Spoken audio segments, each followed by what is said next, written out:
Floods అయిపోయిన తర్వాత ఆలోచిస్తున్నాం.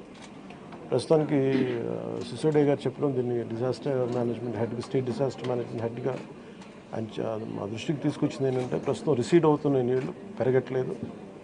రేపటికి ఇది మనకి ప్రకాశం బ్యారేజ్ 5 లక్షల 5 lakh క్యూసెక్స్కి 5 దాకా వచ్చేస్తుందని చెప్తా ఉన్నారు. సో మేజర్ ప్రమాదం మనం తప్పింది. అంటే చాలా అదృష్టవశాత్తు ఇది భగవంతుడి కరుణ అనుకోవాలి. ఆల్మోస్ట్ ఒక 10-12 వేల క్యూసెక్లు రీచ్ అయ్యి ఉంటే అసలు టోటల్ అసలు మనం ఊహించిన ప్రమాదం జరిగి ఉండేది. అసలు మన ఎవరో కూడా అన్కంట్రోలబుల్గా జరిగి ఉండేది. ఒకటి ఇది మేజర్గా చెప్పాలంటే ప్రకృతి విపత్తు. ఇంకొంచెం తక్కువ స్థాయిలో మనం డ్యామేజ్ అయ్యేది ఒకటి బుడమేరు కనుక గత ప్రభుత్వం సరిగ్గా మెయింటైన్ చేసి ఉంటాయి. ఎందుకంటే వాళ్ళు అన్నీ చిన్న చిన్న ఇరిగేషన్ ప్రాజెక్ట్స్ కూడా సరిగ్గా కనీసం వాళ్ళు ఈ లాకులు కూడా రిపేర్ చేయలేకపోయిన పరిస్థితులు ఉన్నాయి వాళ్ళకి. సో ఇప్పుడు వాళ్ళని తిట్టి కూడా ప్రయోజనం లేదు. ఎందుకంటే ఇది ముందు మనం ప్రస్తుతం మా చేతిలో ఉన్నది ప్రభుత్వం ఏమన్నా మేము ఏం చేయాలని ఆలోచిస్తామని ఉన్నంతలో మొత్తం కూర్చోబెట్టి దాదాపు ఇండియన్ ఎయిర్ ఫోర్స్ నుంచి, నేవీ నుంచి, హెలికాప్టర్స్ ద్వారా, అలాగే డ్రోన్స్ ద్వారా ఫుడ్ సప్లై అన్నీ చేస్తూ ఉన్నాం.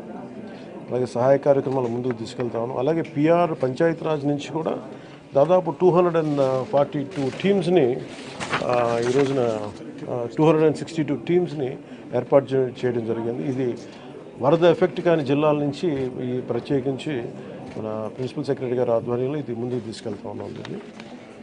ఈ రెస్క్యూ కార్యక్రమాలకి చాలా బాధాకరమైన దాదాపు 19 మంది చచ్చిపోయారు. చాలా వారికి మనస్ఫూర్తిగా నా సంతాపం తెలియజేస్తాం. అలాగే ఒక 2 మిస్ అయ్యారు. ఒక పశువులు దాదాపు 136. అలాగే దాదాపు 1,72,000 హెక్టార్లు పంట నష్టం జరిగింది. అది ఉద్యాన పంటలు కానీ లేదంటే మామూలు మన ప్యాడీ కానీ ప్యాడీయే దాదాపు 1,72,000 హెక్టార్లు. హార్టికల్చర్ వచ్చి ఒక 15,000 హెక్టార్స్ ఉంది. అలాగే 176 రీహాబిలిటేషన్ సెంటర్స్ని ఏర్పాటు చేయడం జరిగింది. దీనిలో ముఖ్యంగా ఈ దాదాపు 328 ట్రైన్స్ క్యాన్సిల్ చేయడం జరిగింది. 6,44,536 మంది ఈ వరదల వల్ల ఎఫెక్ట్ అయ్యారు.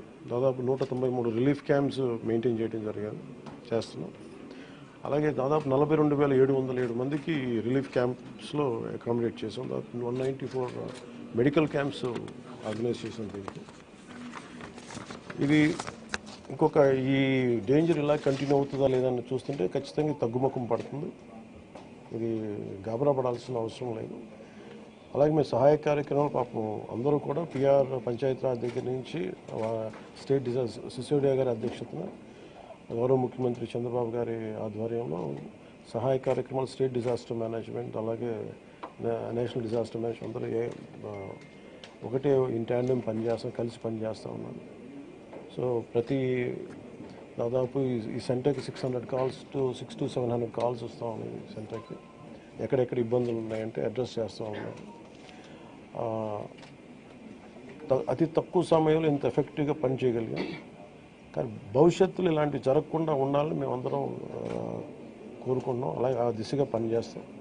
ఇది ఒక్కరోజుతో కాకుండా ఇది రాత్రంతా పాపం సిసోడియా గారు కానీ అందరు కానీ ప్రతి పంచాయతీరాజ్ కానీ అందరూ ఈ డిజాస్టర్ మేనేజ్ ప్రతి ఒక్కరి కాల్ సెంటర్స్లో ఉన్నవాళ్ళు మొత్తం అందరూ రాష్ట్ర యంత్రాంగం మొత్తం ఆల్మోస్ట్ ప్రతి ఒక చిన్నపాటి ఏరియా కూడా ఒక ఐఏఎస్ ఆఫీసర్ని పెట్టి సహాయ కార్యక్రమాలని ముందుకు తీసుకెళ్తా ఉన్నాం.